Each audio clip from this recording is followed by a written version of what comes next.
വിജയുടെ നമസ്കാരം. നമസ്കാരം. കേന്ദ്ര സർക്കാരിന്റെ കർശനമായിട്ടുള്ള നിർദ്ദേശം മാധ്യമങ്ങൾക്ക് വന്നിരിക്കുന്ന ഒരു സാഹചര്യമുണ്ട്. മാധ്യമങ്ങൾ റിപ്പോർട്ട് ചെയ്യുമ്പോൾ, പല വാർത്തകളും കൊടുക്കുമ്പോൾ സൂക്ഷിച്ച് കൈകാര്യം ചെയ്യണമെന്നാണ് കേന്ദ്ര സർക്കാർ പറഞ്ഞിരിക്കുന്നത്. കശ്മീരിൽ ഈ പാകിസ്ഥാൻ ഭീകരാക്രമണം ഉണ്ടായതിനു ശേഷം അവിടെയുള്ള ഭീകരവാദികൾക്കായിട്ടുള്ള തെരച്ചിലുകൾ ലൈവ് കൊടുക്കുന്ന രീതിയിലേക്ക് മാധ്യമങ്ങൾ പോകുന്ന ഒരു സാഹചര്യമുണ്ട്. അങ്ങനെയൊന്നും ചെയ്യരുതെന്ന കർശനമായിട്ടുള്ള നിർദ്ദേശമാണ് കൊടുത്തിരിക്കുന്നത്. ഇത് ഒന്നാമത്തെ കാര്യം. രണ്ടാമത്, മാധ്യമങ്ങളെ സംബന്ധിച്ച് പറയുകയാണെങ്കിൽ ഒരു സുപ്രധാനമായിട്ടുള്ള വാർത്ത ഇപ്പോൾ പുറത്തു വരുന്നത്, ഈ ഭീകരവാദത്തെ സപ്പോർട്ട് ചെയ്യുന്ന സകല മാധ്യമങ്ങളെയും കേന്ദ്രം ഇപ്പോൾ റഡാറിലേക്ക് കൊണ്ടുവന്നിട്ടുണ്ട് എന്ന റിപ്പോർട്ടുകളാണ് പുറത്തു വരുന്നത്. അവരെ സ്കെച്ച് ചെയ്തിട്ടുണ്ട്. അതിൽ നമ്മുടെ ജമാഅത്തെ ഇസ്ലാമിയുടെ മാധ്യമവും ഉണ്ട് എന്നാണ് നമുക്ക് മനസ്സിലാക്കാൻ സാധിക്കുന്നത്. എന്റെ ആദ്യത്തെ ചോദ്യം, രണ്ടാമത്തെ പോയിന്റിലോട്ട് വരാം. ആദ്യത്തെ ചോദ്യം, എന്താണ് ഈ മാധ്യമങ്ങൾക്ക് കേന്ദ്ര സർക്കാർ ഇപ്പോൾ ഇത്തരത്തിൽ, രണ്ടാമത്തെ വിഷയം നമുക്ക് മനസ്സിലാവും, അതായത് ഭീകരവാദത്തെ പ്രോത്സാഹിപ്പിക്കുന്ന ഏത് മാധ്യമങ്ങളെയും എപ്പോൾ വേണമെങ്കിലും പിടിച്ചകത്തിടണം, അത് ശരി തന്നെയാണ്. പക്ഷേ ഈ ഒന്നാമത് കേന്ദ്രം ഈ മാധ്യമങ്ങൾക്കെതിരെ ഇപ്പോ ഈ ഇത്തരത്തിലൊരു റിപ്പോർട്ട് ഇറക്കാനുള്ള ഒരു സാഹചര്യം എന്താണ്? നമ്മുടെ രാജ്യത്ത് ഈ പ്രിന്റ് മീഡിയയ്ക്ക് ശേഷം വിഷ്വൽ മീഡിയ വന്നതിന് ശേഷം ഈ വിഷ്വൽ മീഡിയ വരവോടുകൂടി തന്നെ ഈ കോമ്പറ്റീഷൻ വളരെ ശക്തമായി, ചാനലുകൾ തമ്മിലുള്ള മത്സരം ശക്തമായി. അത് നമുക്ക് ഒരുപാട് ദൂഷ്യഫലങ്ങൾ നമ്മുടെ രാജ്യത്തിന് വരുത്തി വെച്ചിട്ടുണ്ട്.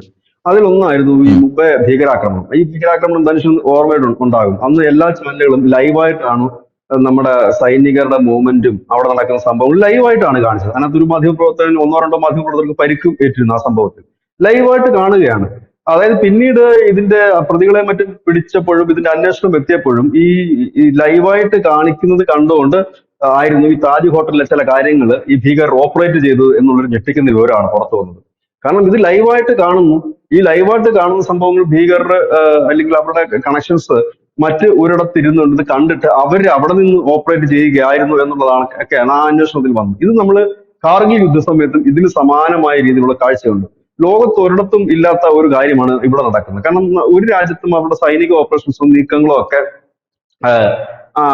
പകർത്തുക ഒരു തരത്തിൽ പറഞ്ഞു, ഒരുപക്ഷെ നമ്മൾ നമ്മുടെ റേറ്റിംഗിന് വേണ്ടിയിട്ടായിരിക്കാം ഇത് പകർത്തുകയും ജനങ്ങളിലേക്ക് എത്തിക്കുകയും ഒക്കെ ചെയ്യുന്നത്. പക്ഷെ അത് ഗുണപ്പെടുന്നത് എതിരാളികൾക്കായിരിക്കും, ശത്രുവിനായിരിക്കും. ഈ പ്രത്യേകിച്ച് മിലിറ്ററിയുടെ മൂവ്മെന്റ് ഒക്കെ ഈ കാശ്മീരിലും മറ്റുമൊക്കെ പട്ടാളത്തിന്റെ മൂവ്മെന്റ് നടക്കുമ്പോൾ ചിലപ്പോഴൊക്കെ നമ്മൾ ഇപ്പോഴല്ലേ ഈ അവസ്ഥയിൽ, അതായത് മുൻപൊക്കെ ആണെങ്കിൽ നമുക്കത് കൊടുക്കുന്നത് തെറ്റൊന്നുമില്ല. മൂവ്മെന്റ് നടക്കുമ്പോൾ അതിനെ വലുതായിട്ട് എക്സാഗ്രേറ്റ് ചെയ്തുകൊണ്ട് സൈന്യത്തിന്റെ നൂറുകണക്കിന് വാഹനങ്ങൾ ഇന്ന റൂട്ടിൽ കൂടെ പോകുന്നു, ഇന്ന ഏരിയയിലേക്ക് പോകുന്നു, അതിനകത്ത് ആയുധങ്ങളാണ് എന്ന് തോന്നുന്നു, ഇല്ലെങ്കിൽ ഇന്ന വെപ്പൺസ് ആണ്. കാരണം ഈ വെപ്പൺസിന്റെ മൂവ്മെന്റ് ഒക്കെ നടക്കുമ്പോൾ നമുക്ക് അറിയാൻ പറ്റും, ഏത് വെപ്പൺസ് ആണെന്ന് നമുക്ക് അറിയില്ലെങ്കിൽ പോലും അറിയാൻ പറ്റുമല്ലോ. അതായത് കൊണ്ടുപോകുന്ന വാഹനം കാണുമ്പോൾ അറിയാം.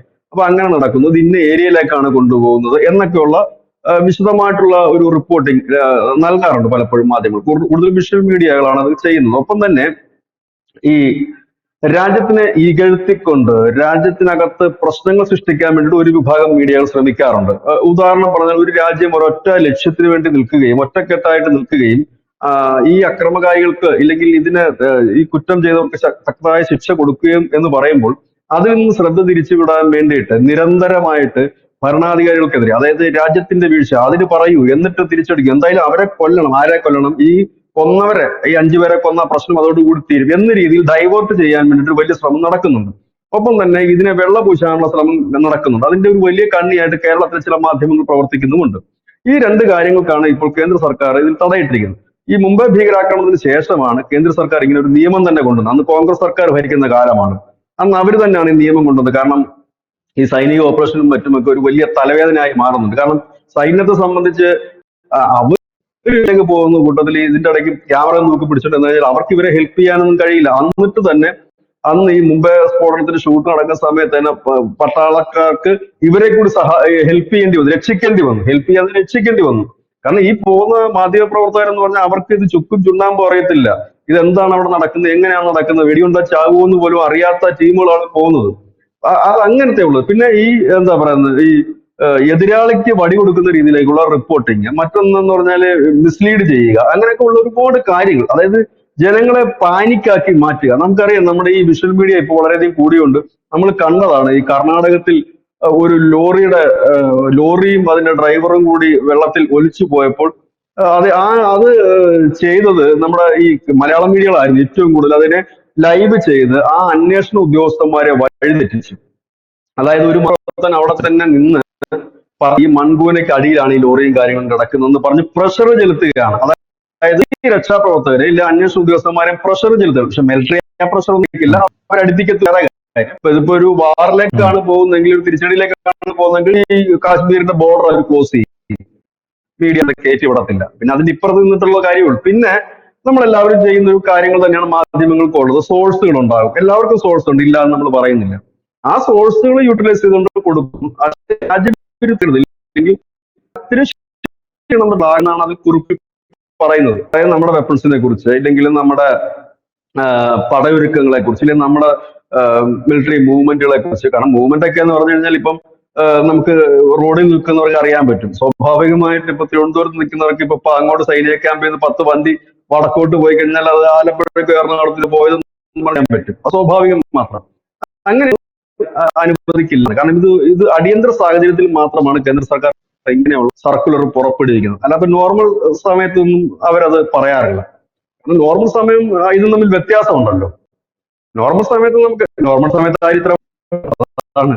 പക്ഷെ എനിക്ക് തോന്നുന്നത് ഈ വാർത്ത നോർമൽ ടൈം ആരും ചെയ്യാറില്ല എന്നുള്ളതാണ്. അപ്പൊ ഈ മാധ്യമ പ്രവർത്തകർക്ക് ഒരു സൈഡിൽ ഈ റിപ്പോർട്ടിംഗ് ഒരു താക്കീത് കൊടുക്കുമ്പോൾ, രണ്ടാമത് ഈ മാധ്യമ പ്രവർത്തകർ ഭീകരതയെ പ്രൊമോട്ട് ചെയ്യുന്ന മാധ്യമ പ്രവർത്തകർക്ക് ഒരു അടി കൊടുക്കാനായിട്ട് കേന്ദ്ര സർക്കാർ ഒരുങ്ങുകയാണോ? അങ്ങനെ നമുക്ക് പ്രതീക്ഷിക്കാമോ? കാരണം അത് വളരെ അത്യന്താപേക്ഷിതമായിട്ടുള്ള ഒരു കാര്യമാണ്. ഇവിടെ ഇന്ത്യക്കെതിരെ ഇപ്പോഴുള്ള ഇവിടെ കുറെ മാധ്യമങ്ങളും മാധ്യമ പ്രവർത്തകരും ഒക്കെ സംസാരിക്കുന്നുണ്ട്. അവർക്കെതിരെ എന്ത് നിലപാടായിരിക്കും കേന്ദ്ര സർക്കാർ എടുക്കാൻ പോകുന്നത്?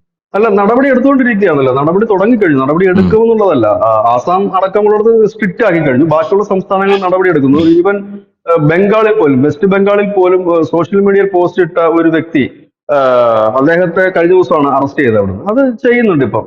അത് കേരളത്തിൽ അത് ചെയ്യാതിരിക്കാൻ കഴിയില്ല. അതിപ്പോ കേരളത്തിലെ പോലീസ് ചെയ്യണമെന്ന് നിർബന്ധമൊന്നുമില്ല. അതൊക്കെ വന്ന് ആൾക്കാർ കൊണ്ടുകൊണ്ടൊരു നോക്കുള്ളൂ. അത് സ്വാഭാവികമായി അത് ഇവിടെ കേരള പോലീസ് പോലും അറിയണമെന്ന് നിർബന്ധമൊന്നുമില്ല, അവരെ കൊണ്ടുപോകുന്നതൊന്നും. അത് നോർമലി നടക്കുന്നുണ്ട്, ഇപ്പൊ ഓൾറെഡി നടക്കുന്നുണ്ട്. അതിപ്പോ പ്രത്യേകിച്ച് അവർ നടപടി. ഇപ്പൊ മറ്റേ ഈ ധനുഷ് ഉദ്ദേശിച്ചത് ചില മാധ്യമങ്ങളുടെ പരാതി നേരത്തെ കിട്ടിയിട്ടുള്ളതാണ്. ഇപ്പൊ കൂടുതലായി പരാതി കിട്ടുന്നത്, അതിനെതിരെ ഒരുപക്ഷെ നടപടി ഉണ്ടായേക്കും. അതിന്റെ പിന്നെ നടപടിയുടെ ഒരു കടുത്ത തീരുമാനങ്ങളൊക്കെ ഒരുപക്ഷെ ഈ ഒരു സിറ്റുവേഷൻ കഴിഞ്ഞിട്ടാകാൻ സാധ്യതയുണ്ട്. ഈ പാകിസ്ഥാനുമായിട്ട് ബന്ധപ്പെട്ട് ഈ മാധ്യമങ്ങളുടെ കാര്യങ്ങൾ അവിടെ നിൽക്കട്ടെ. ഇപ്പൊ പാകിസ്ഥാനുമായിട്ട് ബന്ധപ്പെട്ട് കൂടുതൽ ലഭിക്കുന്ന റിപ്പോർട്ടുകൾ നമ്മൾ പരിശോധിച്ചു കഴിഞ്ഞാൽ, നമ്മുടെ ഈ അപ്ഡേറ്റ്സിലോട്ട് പോയി കഴിഞ്ഞാൽ, പാകിസ്ഥാനിലെ കറാച്ചിയിൽ 144 പ്രഖ്യാപിച്ചിട്ടുണ്ട്. പാക് അധീന കശ്മീരിൽ അടിയന്തരാവസ്ഥ പ്രഖ്യാപിച്ചിട്ടുണ്ട്. വലിയ രീതിയിൽ പാകിസ്ഥാൻ ഭയപ്പെടുന്നു എന്ന റിപ്പോർട്ട് പുറത്തു വരുന്നുണ്ട്. പാകിസ്ഥാൻ ഇന്ത്യൻ സൈനിക ക്യാമ്പിന് നേരെ അതിർത്തിയിൽ വെടിവയ്പ് നടന്നിട്ടുണ്ട്. ഈ ഷിംല കരാർ റദ്ദാക്കിയതിനു ശേഷം, ഈ ഷിംല കരാർ നമുക്കറിയാലോ, കാരണം അതിർത്തിയിൽ പരസ്പര ബഹുമാനത്തോടുകൂടി വെടിനിർത്തലാണ് ഷിംല കരാറിന്റെ പ്രധാനപ്പെട്ട അകക്കാമ്പ് എന്ന് പറയുന്നത്. അപ്പോൾ അത് നിർത്തലാക്കിയതിനു ശേഷം പാകിസ്ഥാൻ നിരന്തരം ഇങ്ങോട്ട് നിറയൊഴിക്കുകയും ഇന്ത്യ തിരിച്ചടിക്കുകയും ചെയ്തു എന്നുള്ള റിപ്പോർട്ടുകൾ പുറത്തു വരുന്നുണ്ട്. പോരാത്തതിന് ഇപ്പോ ഇന്ത്യ ഡാം തുറന്നുവിട്ട് പാക് അധീന കശ്മീരിനെ സമ്പൂർണ്ണമായും വെള്ളത്തിനടിയിലാക്കിയിരിക്കുന്നു എന്ന റിപ്പോർട്ടും പുറത്തു വരുന്നുണ്ട്. നമുക്കറിയാം ബിജുചേട്ടാ, ഉറി ആക്രമണത്തിന് ശേഷം 10 ദിവസം കഴിഞ്ഞാണ് ഇന്ത്യ തിരിച്ചടിച്ചത്. പുൽവാമ അറ്റാക്കിന് ശേഷം ബലാക്കോട്ടിൽ തിരിച്ചടി നടന്നത് 12 ദിവസത്തിന് ശേഷമാണ്. അപ്പോ ഇന്ത്യ ഇപ്പോ 5 ദിവസമായി, 5 ദിവസം അല്ല 6 ദിവസത്തിലേക്ക് കടക്കുന്നു നമ്മുടെ ഈ കശ്മീരിലെ ഭീകരാക്രമണം നടന്നതിന് ശേഷം. ഈ 6 ദിവസം കഴിഞ്ഞ് തിരിച്ചടിക്ക് ഇനിയും നമ്മൾ വൈകുകയാണോ? കഴിഞ്ഞ ദിവസം നമ്മൾ തന്നെ കൊടുത്തൊരു റിപ്പോർട്ടുണ്ട്, സകല മാധ്യമങ്ങളും കൊടുത്തിട്ടുണ്ട്. അത് ഈ ഇന്ത്യ തെളിവുകളെല്ലാം ശേഖരിച്ചു കഴിഞ്ഞ് അത് നമ്മുടെ വിദേശ രാജ്യങ്ങളോട് കൃത്യമായിട്ട് ബോധ്യപ്പെടുത്തി കഴിഞ്ഞു എന്നുള്ള റിപ്പോർട്ടാണ് പുറത്തു വന്നത്. പാകിസ്ഥാന്റെ കൃത്യമായിട്ടുള്ള ഇതിലെ പങ്ക് എന്താണ്, കൃത്യമായിട്ട് പാകിസ്ഥാനിൽ എന്താണ് ഈ ഭീകരാക്രമണത്തിൽ പാകിസ്ഥാന്റെ കൈ എന്നുള്ളതിന് പറ്റിയിട്ടുള്ള ഇന്റലിജൻസ് റിപ്പോർട്ട് കാര്യങ്ങളും ദൃക്സാക്ഷി വിവരങ്ങളും എല്ലാം ശേഖരിച്ച് കൊടുത്തു കഴിഞ്ഞു എന്ന് കേൾക്കുന്നു. ഇപ്പോ കോൺഗ്രസ് അടക്കമുള്ളത് നമുക്കറിയാം, ഈ ഭീകരാക്രമണം ഉണ്ടാകുമ്പോൾ 2-3 ദിവസം ഇവരൊക്കെ നമ്മുടെ കൂടെ നിൽക്കുമെന്ന് അറിയാം. അത് കഴിഞ്ഞ് 3-4 ദിവസം കഴിയുമ്പോൾ ഇവരൊക്കെ ഒന്ന് ഇളകി തുടങ്ങും. ഇവർ നരേന്ദ്രമോദിയുടെ തന്തയ്ക്ക് വിളിച്ചു തുടങ്ങും. പിന്നീട് ഇവർ ഈ ഭീകരവാദം പ്രോത്സാഹിപ്പിക്കുന്ന ലൈനിലേക്ക് തന്നെ ഇവർ പോകുമെന്ന് നമുക്കറിയാം. വിചേട്ടൻ കണ്ടതാണല്ലോ. ഇപ്പം പല ആൾക്കാർ പല ഭാഗത്തു നിന്നൊക്കെ ചോദിച്ചു തുടങ്ങിയിട്ടുണ്ട്, എന്തിനാണ് പാകിസ്ഥാനികളെ ഇന്ത്യയിൽ നിന്ന് പുറത്താക്കുന്നതെന്ന്. ഇവന്റെയൊക്കെ പെട്ടി അടിച്ച് പൊട്ടിക്കേണ്ടതെന്നാണ് എനിക്ക് അത് കേട്ടപ്പോൾ തോന്നിയത്. രണ്ടാമത് ഇവിടെ കോഴിക്കോട് ഒരുത്തൻ 102 പാകിസ്ഥാനികൾ കേരളത്തിലുണ്ടെന്ന് കേൾക്കുന്നു. അതിൽ കോഴിക്കോട് ഒരുത്തൻ താമസിക്കുന്നുണ്ട്. അവനെ പുറത്താക്കാൻ പറ്റില്ല. സംസ്ഥാന സർക്കാർ നിർദ്ദേശം എടുക്കാൻ പോവുകയാണ്, ഇത് കൊണ്ടുവരാൻ പോവുകയാണ്, അങ്ങ് പറയുകയാണ് ഇയാളെ പുറത്താക്കേണ്ട ആവശ്യമില്ല എന്ന് സംസ്ഥാന സർക്കാർ. അതായത് ആഭ്യന്തര മന്ത്രാലയം കൊടുത്ത റിപ്പോർട്ടാണ്. ആഭ്യന്തര മന്ത്രാലയം പറയുന്നത് ഇയാളെ പുറത്താക്കണം, സംസ്ഥാന സർക്കാർ പറയാണ് വേണ്ട, പുറത്താക്കണ്ട എന്നുള്ള തീരുമാനത്തിലേക്ക് വരാൻ പോവുകയാണ് എന്ന് നമ്മൾ കേൾക്കുന്നു. പോരാത്തതിന് ഇപ്പൊ കോൺഗ്രസ്സുകാരൊക്കെ ഇപ്പൊ ഇളവി തുടങ്ങിയിട്ടുണ്ട്. ഇനി 2-3 ദിവസം കഴിഞ്ഞാൽ എന്തിനാണ് അവർക്ക് നമുക്ക് നദീജലം തടയുന്നത് എന്ന് പറഞ്ഞ് കൃത്യമായിട്ട് യവന്മാര് വരുമെന്നുള്ള കാര്യത്തിൽ തർക്കമില്ല. എന്റെ ഒരു ഊഹം ശരിയാണെങ്കിൽ യവന്മാര് സുപ്രീം കോടതി കൊണ്ടൊരു ഹർജി കൊടുക്കും. മനസ്സിലായില്ലേ? ഈ സിന്ധു നദീജലം തടഞ്ഞത് ശരിയായില്ല എന്ന് പറഞ്ഞ് ഒരു ഹർജി കൊടുക്കും. അപ്പോ നരേന്ദ്രമോദി തിരിച്ചടിക്ക് വൈകുന്നുണ്ട് എന്ന് തോന്നുന്നുണ്ടോ ഈ പശ്ചാത്തലത്തിൽ? കാരണം ഇങ്ങനെ വൈകും തോറും ഇവന്മാരുടെ ഈ വാദങ്ങളുടെ ശക്തി കൂടി വരികയാണ്. കാരണം ഇവന്മാര് പാകിസ്ഥാനികളെയൊക്കെ ഇപ്പോൾ ഇന്ത്യയിൽ നിന്ന് പുറത്താക്കണ്ട എന്ന് പറയുകയാണ്, അവർക്ക് വെള്ളം നിഷേധിക്കരുതെന്ന് പറയുകയാണ്. അത് ഇവിടെ ഇത്രയും മരിച്ച ആൾക്കാർക്ക് ഇവർക്ക് യാതൊരുവിധ പ്രശ്നമില്ല. 26 പേര് ഇവിടെ മരിച്ചിട്ടുണ്ട്. ആ മരിച്ച ആൾക്കാർക്ക് പ്രശ്നമില്ല, ആ കൊന്ന ആൾക്കാർക്ക്, ഭീകരവാദികളുണ്ടല്ലോ, കൊന്ന ആൾക്കാർക്കും പ്രശ്നമില്ല. പിന്നെ അതിന്റെ ഇടയിൽ നടക്കുന്ന ഇവരുടെ വേറൊരു പ്രധാനപ്പെട്ട ഒരു അജണ്ടയാണ് ഭീകരവാദത്തിന് മതമില്ല എന്നുള്ളത്. ഇപ്പൊ ശക്തമായിട്ട് വരുന്നുണ്ട്. പാകിസ്ഥാനിൽ കശ്മീരികളെയൊക്കെ ചെന്ന് ചേർത്ത് പിടിച്ചുകൊണ്ട് ചില മാധ്യമ പ്രവർത്തകരെയൊക്കെ കണ്ടോ, ഇവരാണ് ആ കശ്മീരികൾ എന്ന് പറഞ്ഞുകൊണ്ട് വലിയ രീതിയിൽ വാർത്തയൊക്കെ കൊടുക്കുന്നുണ്ട്. അതായത് കശ്മീരികൾ അങ്ങനെ ചെയ്തു, കശ്മീരികൾ ഇങ്ങനെ ചെയ്തു എന്നൊക്കെ പറഞ്ഞു. ഇതേ കശ്മീരികളല്ലേ കശ്മീരി പണ്ഡിറ്റുകളെ മതം പറഞ്ഞ് ചവിട്ടി പുറത്താക്കിയത്? ഈ കശ്മീരികളിൽ നിന്നല്ലേ 1500 പേരെ ഇപ്പൊ അറസ്റ്റ് ചെയ്തിരിക്കുന്നത്? ഇതേ കശ്മീരി ആണല്ലോ കുതിരപ്പുറത്ത് ഒരു കുതിരക്കാരനെ ഇപ്പൊ അറസ്റ്റ് ചെയ്തിരിക്കുന്നത്. അയാളാണ് ഇതിന് നേതൃത്വം കൊടുത്തു എന്ന് പറഞ്ഞ് അറസ്റ്റ് ചെയ്തിരിക്കുന്നത്. അപ്പോ ഇങ്ങനെയുള്ള ഒരു സാഹചര്യത്തിൽ ഭീകരവാദത്തിന് മതമില്ല. അതായത് വെടിവെച്ചവന്മാർക്ക് മതമില്ല, വെടികൊണ്ടവന്മാർക്ക് മതമുണ്ട്. ഈ വെടിവെച്ചവന്മാർക്ക് മതമില്ല എന്ന് പറയുമ്പോഴും ഈ സഹായിക്കാൻ വന്ന ആൾക്കാരുടെ മതം ചകഞ്ഞ് ഇവര് വാർത്ത കൊടുക്കുകയാണ്. കണ്ടോ, ഒരു മുസ്ലിം അവരെ വന്ന് സഹായിച്ചു, ഇതാണ് മുസ്ലിം എന്ന് പറഞ്ഞുകൊണ്ട്. അതിന്റെയൊക്കെ ആവശ്യം എന്താണ്? അപ്പൊ ഈ മൊത്തത്തിലുള്ള ഒരു പശ്ചാത്തലമാണ് ഞാൻ ചോദിക്കുന്നത്. അല്ല, ഇതിനകത്ത് ഈ പാക് മീഡിയയിൽ ഞാൻ ഇപ്പൊ ഈ അടുത്ത കാലത്ത് സ്ഥിരമായിട്ട് പാക് ചാനൽസ് കാണാറുണ്ട്. അതായത് സന TV, ജിയോ, നിയോ, 24 HD എന്നൊക്കെ പറഞ്ഞിട്ട് അവർക്ക് ഒരുപാട് ചാനൽസ് ഉണ്ട്. അപ്പൊ അതിനകത്ത് നിരന്തരം ചർച്ചയാണ്, 24 hours ചർച്ച. അപ്പൊ അതിനകത്ത് ഒരു ഒരു അവിടുത്തെ ഒരു പ്രമുഖ നേതാവ് പറയുന്ന ഒരു കാര്യമുണ്ട്. ഈ ഇന്ത്യയിൽ എല്ലാവരും മോദിക്ക് സപ്പോർട്ടല്ല, നമുക്ക് സപ്പോർട്ടായിട്ട് ഒരുപാട് പേരുണ്ട്. എന്നിട്ട് അദ്ദേഹം ചില പേരുകൾ അതിൽ പറയുന്നുണ്ട്, ഇന്ത്യയിൽ അവരെ സപ്പോർട്ട് ചെയ്യുന്നത്. ഒന്ന് അതിൽ പറയുന്നത് മമതാ ബാനർജിയാണ്, പിന്നെ പറയുന്നത് കോൺഗ്രസ് പാർട്ടിയാണ്. അങ്ങനെ കുറെ, അതായത് പ്രതിപക്ഷ പാർട്ടികൾ, അവർക്കൊന്നും മോദിയോട് താല്പര്യമില്ല. നമ്മൾ ആദ്യം അത് മനസ്സിലാക്കണം, അത് പറഞ്ഞ് തുടങ്ങുന്നത്. അത് മാത്രവുമല്ല, ഇപ്പൊ ഈ വിസയുടെ കാര്യം പറഞ്ഞതിനകത്ത്, ഇതിനകത്ത് ഇപ്പൊ ഇന്നിപ്പോ ലേറ്റസ്റ്റ് ഇത് വന്നിരിക്കുന്നത്, ഈ ദീർഘകാല വിസകൾ അനുവദിച്ചിട്ടുണ്ട്. അത് UP-യിലും ഒക്കെ അടക്കം. എനിക്ക് തോന്നുന്നു ഒരുപക്ഷെ കേരളത്തിലുള്ളവർക്ക് ആ ദീർഘകാല വിസയുടെ ആനുകൂല്യം കിട്ടും. ദീർഘകാല വിസ ഉള്ളവർ ഇപ്പൊ ഉടനെ മടങ്ങണ്ട എന്നാണ്. കാരണം ഈ ദീർഘകാല വിസ കൊടുക്കുന്നത് എന്താണെന്ന് വെച്ച് കഴിഞ്ഞാൽ, മുൻപ് ഇവിടെ വരികയും അവർക്ക് ഇവിടുത്തെ പ്രോസസ്സിംഗ് നടപടികൾ മുഴുവൻ പൂർത്തിയാക്കാതെ പറ്റുകയും പൗരത്വം ലഭിക്കാതിരിക്കുകയും ചെയ്തിട്ടുണ്ട്. അത് വർഷങ്ങൾക്ക് മുമ്പ്, അതായത് ചിലപ്പോ 10, 30, 40 വർഷങ്ങളായിട്ട്. കാരണം ഇവർ ഈ വിഭജന സമയത്ത് അവിടെ, ഇപ്പൊ ഈ കോഴിക്കോട്ടെ കേസ്, അവിടെ ജോലി ചെയ്തിരുന്നു എന്നുള്ളതാണ്. ഇവിടുന്ന് ജോലിക്ക് പോയി, വിഭജന കാലത്ത് ജോലിക്ക് പോയിട്ട് മടങ്ങി വന്ന അന്ന് ഒരു ഇതില്ലായിരുന്നു. അപ്പൊ അതിന്റെയൊക്കെ ലീഗലി ഉള്ള നടപടിക്രമങ്ങൾ ഇത്രയും വർഷമായിട്ട് നടക്കുന്നു എന്നുള്ളതാണ് മറ്റൊരു. അവിടെയൊക്കെ അടുത്ത തലമുറയും വന്നു, അതിന്റെ തലമുറയൊക്കെ വന്നിട്ടുണ്ട്. അങ്ങനെ UP-യിൽ മാത്രം അങ്ങനെയുള്ള 54 പേരുണ്ട്. അങ്ങനെ ഈ ദീർഘകാലമായിട്ട് ഈ നടപടിക്രമങ്ങളിലൂടെ കടന്നു പോകുന്നവർ. കാരണം അതില് ബഹുഭൂരിപക്ഷം പേരും പ്രായാധിക്യം വന്ന് നല്ല ഏജ് ആയിട്ടുള്ളവരാണ്.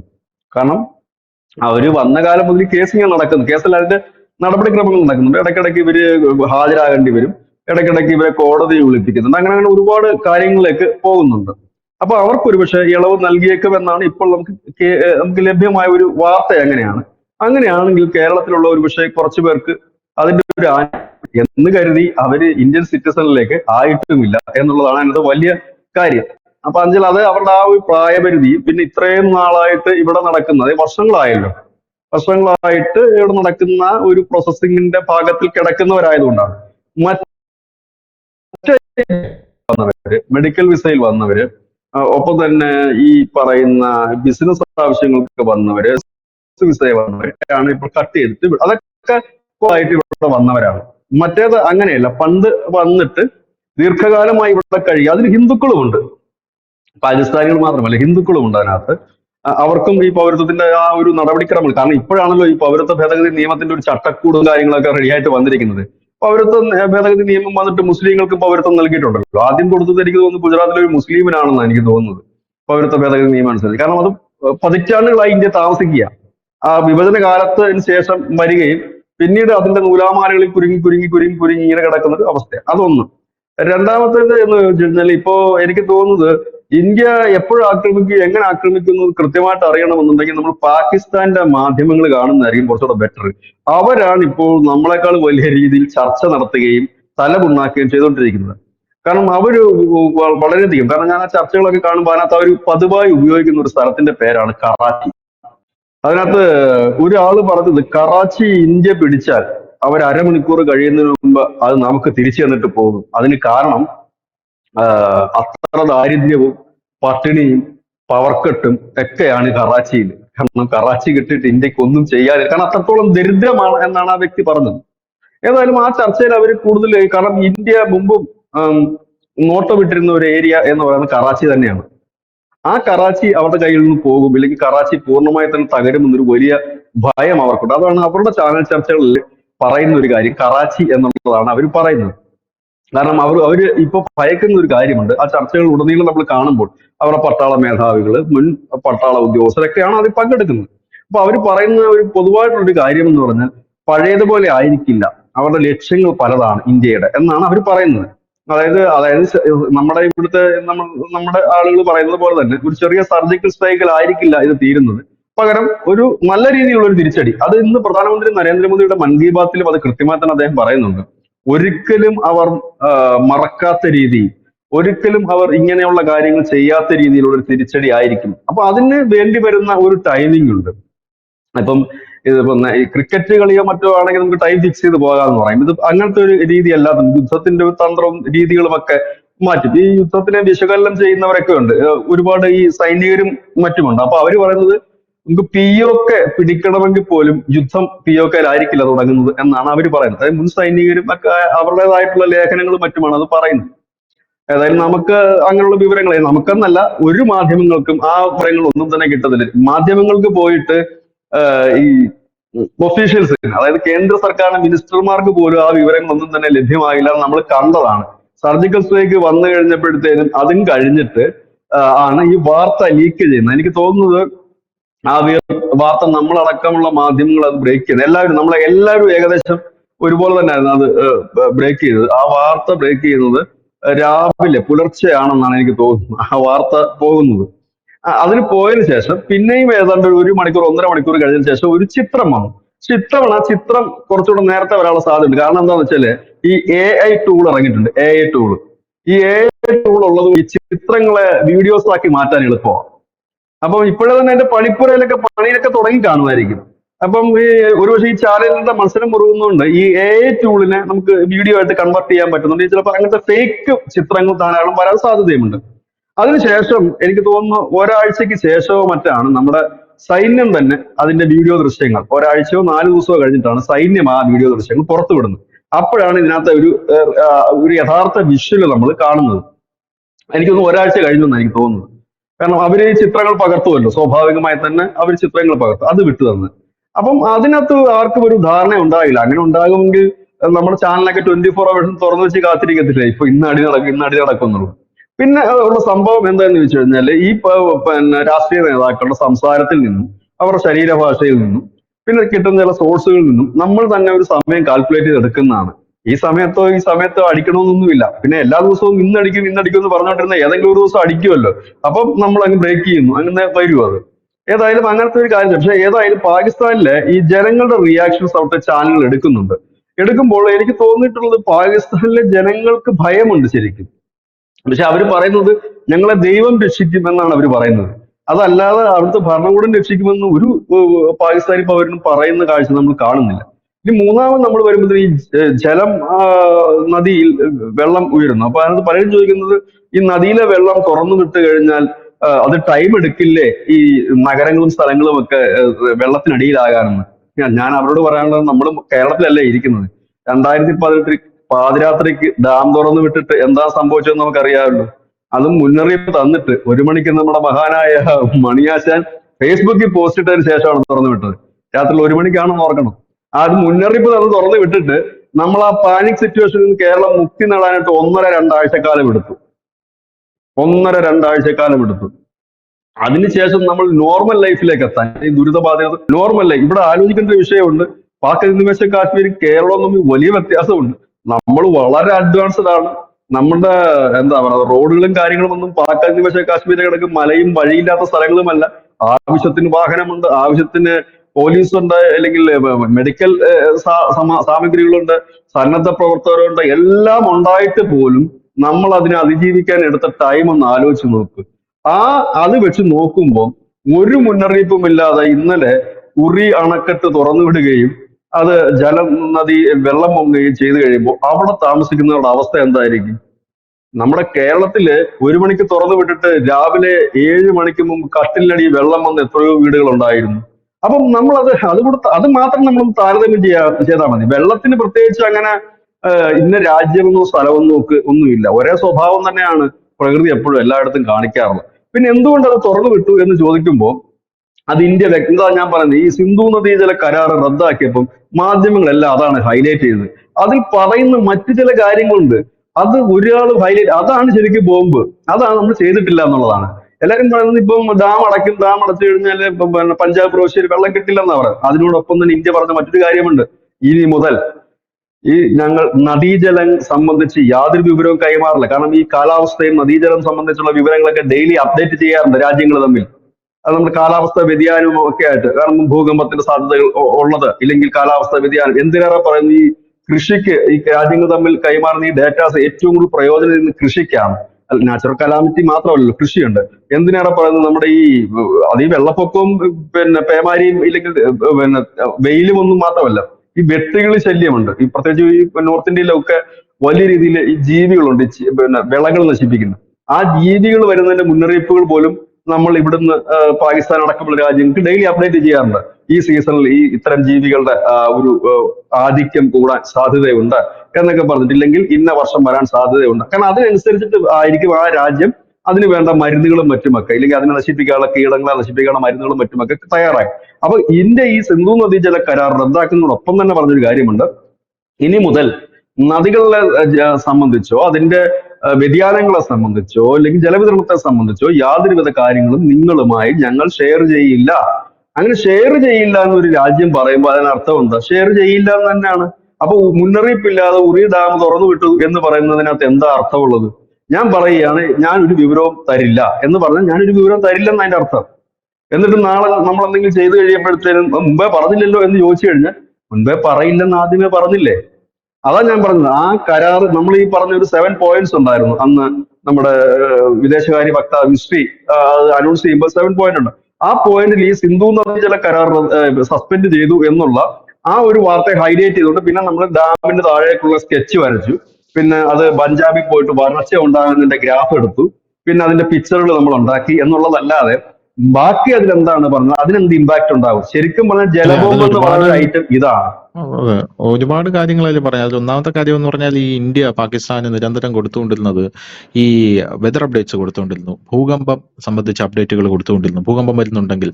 രണ്ടാമത്തെ കാര്യം, ഇന്ത്യ ഡാം തുറക്കുന്നുണ്ടെങ്കിൽ ഞങ്ങൾ തുറക്കാൻ പോവുകയാണെന്നും അടയ്ക്കുന്നുണ്ടെങ്കിൽ അടയ്ക്കാൻ പോവുകയാണ് എന്നുള്ള കൃത്യമായിട്ടുള്ള വിവരം പാകിസ്ഥാന് കൈമാറണം എന്ന ആ കരാറിലുണ്ടായിരുന്നു. മൂന്നാമത്തെ കാര്യം, ഈ ഡാമിലെ നദീ ജലത്തിനെ സംബന്ധിച്ചുള്ളതും ഇവിടെ നിന്ന് കിട്ടുന്ന വൈദ്യുതിയെ സംബന്ധിച്ചും പ്രോജക്റ്റുകളൊക്കെ ഉണ്ടെങ്കിൽ അത് സംബന്ധിച്ചുള്ള വിവരമാണ്. ഇതിൽ ജലബോംബ് എന്ന് വിളിച്ചേട്ടൻ ഉദ്ദേശിച്ചത് എനിക്ക് തോന്നുന്നു ഈ അപ്ഡേറ്റ്സ് നിർത്തിക്കഴിഞ്ഞത്. കാരണം പാകിസ്ഥാൻ ഇപ്പോ അത് എന്താണ് അത്ര ഒരു സൊഫിസ്റ്റിക്കേറ്റഡ് ആയിട്ടുള്ള സംവിധാനം ഇല്ല ഈ അപ്ഡേറ്റ്സ് ഒന്നും അറിയാനുള്ള എന്നുള്ളതാണ്. ഇന്ത്യ ഭിക്ഷയായിട്ട് കൊടുക്കുന്ന കാര്യങ്ങൾ മാത്രമേ ഉള്ളൂ. അപ്പോ ഇന്ന് ഞാൻ ട്വിറ്ററിൽ കണ്ട, എക്സ് പ്ലാറ്റ്ഫോമിൽ കണ്ട ഒരു ഗംഭീരമായിട്ടുള്ള ഒരു ട്വീറ്റ് ഉണ്ട്. അതായത് പാകിസ്ഥാന്റെ കടലിന്റെ അടിയിലൂടെ ഇന്ത്യയുടെ ഡീപ്പ് സീ കേബിൾ പോകുന്നുണ്ട്. അപ്പൊ പാകിസ്ഥാന് വേണമെങ്കിൽ ആ ഡീപ്പ് സീ കേബിൾ കട്ട് ചെയ്ത് കളയാമെന്ന് പറഞ്ഞ് ഒരു പോസ്റ്റ് കണ്ടായിരുന്നു. പാകിസ്ഥാൻ ഇത് ഉടനെ ചെയ്യണം, പ്ലീസ് ഡു ദ നീഡ്ഫുൾ എന്ന് പറഞ്ഞ് പാകിസ്ഥാൻ ഹാൻഡിലുകളിൽ നിന്നാണ് ഈ കമന്റ് വന്നിരിക്കുന്നത്. അപ്പൊ അതിന്റെ താഴെ ഇന്ത്യക്കാർ കമന്റ് ചെയ്യുന്നത് കണ്ടിട്ട് എനിക്ക് ചിരി വന്നു. നിങ്ങൾ പോയി കട്ട് ചെയ്തോളൂ, പക്ഷേ ഇന്ത്യക്ക് കൃത്യമായിട്ടുള്ള ഉറപ്പുണ്ട് that these beggars don't have a diving suit. അതായത് ഒരു കൃത്യമായിട്ടുള്ള ഒരു ഡൈവിംഗ് സ്യൂട്ട് പോലും നിനക്കൊന്നുമില്ല, പിന്നെയാണോ നീ ഡീപ് സീയിൽ അത് പോയി കട്ട് ചെയ്യാൻ പോകുന്നത് എന്ന് പറഞ്ഞൊരു അത് ഒരു സോഷ്യൽ മീഡിയ വാർ തന്നെ നടക്കുന്നുണ്ട് എന്നുള്ളതാണ് വേറൊരു സൈഡിൽ. അല്ല, അത് സോഷ്യൽ മീഡിയയിലെ പാകിസ്ഥാൻ ഇത് ആദ്യമായിട്ടാണ് നമ്മൾ കാണുന്നത്. സാധാരണഗതിയിൽ ഇന്ത്യയുമായിട്ടൊരു പ്രശ്നം ഉണ്ടായി കഴിഞ്ഞാൽ പാകിസ്ഥാനികൾ എല്ലാം കൂടെ ഇരുന്നിട്ട് ഇന്ത്യക്കെതിരെ ഇങ്ങനെ പോസ്റ്റുകളും കാര്യങ്ങളൊക്കെ സോഷ്യൽ മീഡിയ ചെയ്യും. പക്ഷെ ഇപ്പൊ അവരുടെ നേതാക്കന്മാരെ തന്നെ അവരുടെ ഭരണാധികാരികളെ ട്രോളുകയാണ്. അവര് ട്രോളിക്കൊണ്ടിരിക്കുക. അതെ, അവര് പറയുന്നത് ഇന്ത്യ ആക്രമിക്കുകയാണെങ്കിൽ രാത്രി 9 മണിക്ക് മുമ്പ് ഞങ്ങൾ ആക്രമിക്കാൻ പറഞ്ഞു. കാരണം 9 മണിക്ക് ശേഷം ഗ്യാസും കാര്യങ്ങളും ഒന്നും ഇല്ല ഇവിടെ. അതിനു മുമ്പാണെങ്കിൽ ഞങ്ങളൊക്കെ തീർന്നു അതെ, പോക്കണം. അതെ, എന്നിട്ട് അതിനകത്ത് ഒരാൾ പറയുന്നത് കേൾക്കുമ്പോൾ അത് നമുക്ക് തമാശയാണ് തോന്നുന്നു, ഒരു വേദന തോന്നുന്ന ഒരു സംഭവം ഒരാളാണ് തിരിച്ചത്. അയാൾ പറയുന്നത് ഇന്ത്യ ഞങ്ങളോട് യുദ്ധം ചെയ്യുമ്പോൾ ഒരു കാര്യം ഓർക്കണം, നിങ്ങൾ ഏറ്റുമുട്ടുന്നത് ദരിദ്രന്മാരായ പട്ടിണി കിടക്കുന്ന ഒരു ജനതയോടാണെന്ന്. നമ്മൾ സാധാരണ പറഞ്ഞില്ല, അതെ, അടിക്കുമ്പോ നീ എത്ര വേണം എന്നെ അടിച്ചു, പക്ഷെ നീ ഒരു കാര്യം ആലോചിക്കണം, ഞാനൊരു പാവപ്പെട്ടവനാണ്, ഒരു ഗതിയും പരഗതിയില്ലാത്തവനാണ് എന്ന് പറയുന്ന അതൊരു അല്പം അവിടുത്തെ ഒരു സിറ്റുവേഷൻ ആണ്. 40% ആൾക്കാർ ദാരിദ്ര്യത്തിൽ കിടക്കുന്ന ഒരു രാജ്യമാണത്. പിന്നെ അവിടുത്തെ കുറെ അതെ. നേതാക്കന്മാർ സ്വന്തം കീശ വീർപ്പിക്കാൻ ആ ജനതയെ ഉപയോഗിച്ചു, അവിടുത്തെ സമ്പത്ത് കൊള്ളയടിച്ചു. അതാണ് അവിടെ ഉം. കാലാകാലങ്ങളിൽ നടന്നത്. അവിടെ ഭരണാധികാരികളുടെ ഒരാള് പോലും പാപ്പരില്ല. എല്ലാവർക്കും UK-യില്, ന്യൂജേഴ്സിയില്, പിന്നെ വിദേശ രാജ്യം, ഗൾഫ് അടക്കമുള്ള വിദേശ രാജ്യങ്ങൾ വലിയ സമ്പാദ്യം, കൊട്ടാരം കണക്കുള്ള വീടുകള്. ഇവര് ഭരണം തീർന്നു കഴിഞ്ഞാൽ പിന്നെ നേരെ എങ്ങോട്ടാ പോകുന്നത്? നേരെ ഇവര് പറക്കുകയാണ്. UK-യിലൊക്കെ എവിടെയെങ്കിലും പോയി രാഷ്ട്രീയ അഭയം തേടുന്നു, ഉള്ള കാലം അവിടെ ജീവിക്കുന്നു. പിന്നെ അടുത്ത സിറ്റുവേഷൻ ഓക്കെ അതെ അതെ. ആകുകയാണെങ്കിൽ തിരിച്ചിവിടെ വരുന്നു എന്നുള്ളതാണ്. അല്ലാതെ ഈ നാടിനെ സേവിക്കണമെന്ന് ആഗ്രഹിക്കുന്നു. ഇതിന്റെ ഇടയിൽ തക്കം കിട്ടിയ ഭരണം പിടിക്കാനായിട്ട് പട്ടാളവും നിൽപ്പുണ്ട്. ഈ ഒരു അവസ്ഥയാണ്. പട്ടാളം അതെ. എന്തുകൊണ്ടാണ് അവിടെ സ്ഥിരം ഭരിക്കാന്ന് വെച്ചാൽ, പട്ടാളം ഭരിക്കുന്ന രാജ്യങ്ങൾക്ക് മറ്റു രാജ്യങ്ങളുടെ സഹായങ്ങൾ കുറവായിരിക്കും ഒന്ന്. രണ്ടാമത്തെ ഉം, കാര്യം വെച്ചാൽ ഉം, ഉം. ഐക്യരാഷ്ട്ര അടക്കം അവരെ അംഗീകരിക്കത്തുമില്ല. അതുകൊണ്ടാണ് ഇവന്മാര് മറ്റുള്ളവരെ നിർത്തിക്കൊണ്ട് ഇവന്മാര് പിന്നിൽ നിന്ന് കളിക്കുന്നത്. പക്ഷെ ഇപ്പൊ ഈ മുനീറിനൊക്കെ ഇപ്പൊ അധികാരം ആഹ് കിട്ടിയേ പറ്റൂ എന്നൊരു സ്ഥിതിയിലേക്ക് മാറുന്നു. അതായത് വലിയ രീതിയിൽ ഉം. ഭയന്ന് പുറത്ത് നിൽക്കുന്ന ഒരു പാകിസ്ഥാൻ ചിത്രമാണ് നമുക്ക് അവരുടെ ചാനലിൽ നിന്നും, അവരുടെ യൂട്യൂബ് പ്ലാറ്റ്ഫോമിൽ നിന്നും, അവരുടെ എക്സ്പോസ്റ്റുകളിൽ നിന്നും നമുക്ക് മനസ്സിലാക്കാൻ കഴിയും. നമ്മൾ പറയുന്നതല്ല, അവര് തന്നെ പറയുന്നു. അവർ ഉം. അത്രത്തോളം പേടിച്ചാണ് ഇരിക്കുന്നത്. ഭയമല്ല അവർക്കുള്ളത്, ഒരു നിർവികാരതയായിട്ടാണ് എനിക്ക് തോന്നിയത്. അതായത് എല്ലാം തകർന്നു, ഒരു കുന്തവും ഇല്ല. അപ്പൊ ഇനി എന്താണ് അതെ. വരുന്നത് അനുഭവിക്കുക, അല്ലാതെ ഒന്നും ഇല്ല എന്നുള്ളതാണ് അവരുടെ ഒരു രീതി എന്ന് തോന്നുന്നു. താങ്ക് യു ബിജുട്ടാ. Thank U.